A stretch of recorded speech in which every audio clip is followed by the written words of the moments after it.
السلام علیکم۔ کھانا کھانے کے بعد بہت زیادہ سستی، کمزوری اور نکاہت کا فیل کرنا، یہ آج کا موضوع ہے۔ میں ڈاکٹر طارق شہزاد۔ ہر وقت کی سستی اور تھکاوٹ آپ کے دن بھر کے کاموں میں رکاوٹ بنتی رہتی ہے۔ اپنے ذمے انتہائی لازمی کاموں کو بھی انسان ڈیلے کرتا رہتا ہے۔ اس کی 2-3 وجوہات ہیں۔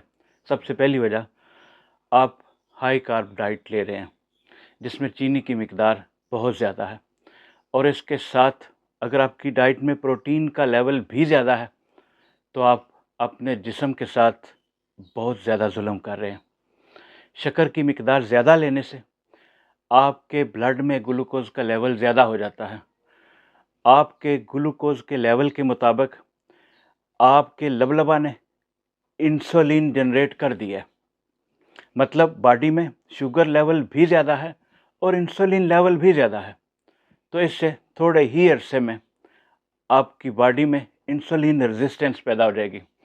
اس سے یہ ہوگا کہ آپ کے جسم میں بہت زیادہ شوگر ہونے کے باوجود آپ کی باڈی اس انرجی کو استعمال کرنے کے قابل نہیں رہتی، اور نتیجتاً آپ بہت زیادہ نکاہت، کمزوری اور سستی کا شکار ہو جاتے ہیں۔ اس سستی، اس سلگش کو دور کرنے کے لیے لوگ کافی اور چائے کا استعمال کرتے ہیں۔ اس سے آپ تھوڑے سے عرصے کے لیے خود کو ایکٹیو محسوس کرتے ہیں، لیکن اس کا سب سے بڑا نقصان یہ ہوتا ہے کہ آپ آنے والی رات کی نیند کو ڈسٹرب کر رہے ہوتے ہیں۔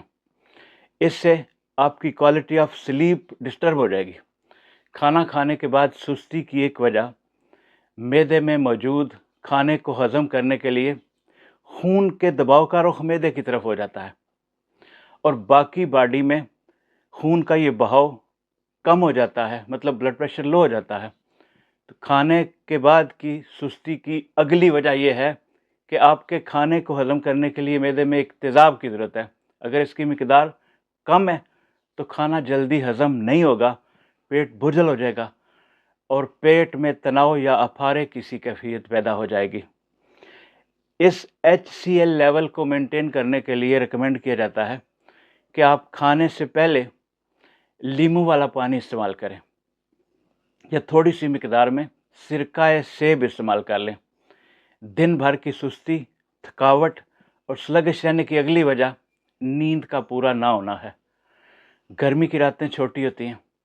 صبح نماز کے لیے اٹھنے والے افراد بمشکل 4 یا 5 گھنٹے کی نیند لے رہے ہوتے ہیں، تو ایسی صورت میں دن بھر کی سستی اور تھکاوٹ ایک لازمی امر ہے۔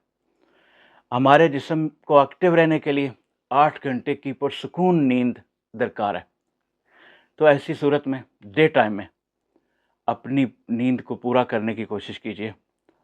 ہم اپنی اس سستی کو دور کرنے کے لیے تھوڑے تھوڑے وقفے کے بعد کوئی نہ کوئی چیز کھا رہے ہوتے ہیں، کوئی بسکٹ، کوئی چپس، کوئی چھوٹی موٹی چیز کھاتے رہنا۔ اس سے کھانے والا یہ محسوس کرتا ہے کہ اس کی انرجی واپس آ گئی ہے اور سستی کم ہو گئی ہے، لیکن یہ ریکوری بڑی تھوڑے ٹائم کے لیے ہوتی ہے۔ اس کو 1-1.5 گھنٹے کے بعد دوبارہ کوئی نہ کوئی چیز کھانا پڑتی ہے۔ اس طریقہ سے آپ اپنے بلڈ گلوکوز کے ساتھ کھیل رہے ہیں۔ اس سے آپ کی باڈی ہر وقت ایکسٹرنل گلوکوز اور کاربوہائیڈریٹس کی محتاج رہے گی۔ اس طریقے سے آپ کا لو ڈینسٹی لیول، یعنی خون میں خراب کولیسٹرول کا لیول بڑھنا شروع ہو جائے گا۔ LDL لیول کے بڑھنے کا مطلب ہے کہ آپ خود دل کی بیماریوں کو دعوت دے رہے ہیں، اور یہ مسلسل عادت آپ کو ہارٹ اٹیک تک لے جاتی ہے۔ آپ کو جس وقت کوئی چیز کھانے کی خواہش ہوتی ہے تو اس خواہش کو آپ نے رد کرنا ہے۔ تھوڑی ہی دیر کے بعد آپ کا جسم آپ کے بلڈ میں موجود گلوکوز کو استعمال کرنے لگے گا۔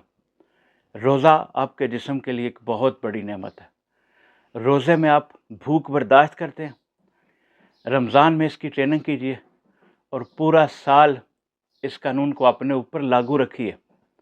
اس عادت کے برکات و ثمرات آپ کو پورا سال ملتے رہیں گے۔ اپنا خیال رکھیے گا۔ بہت شکریہ۔ السلام علیکم۔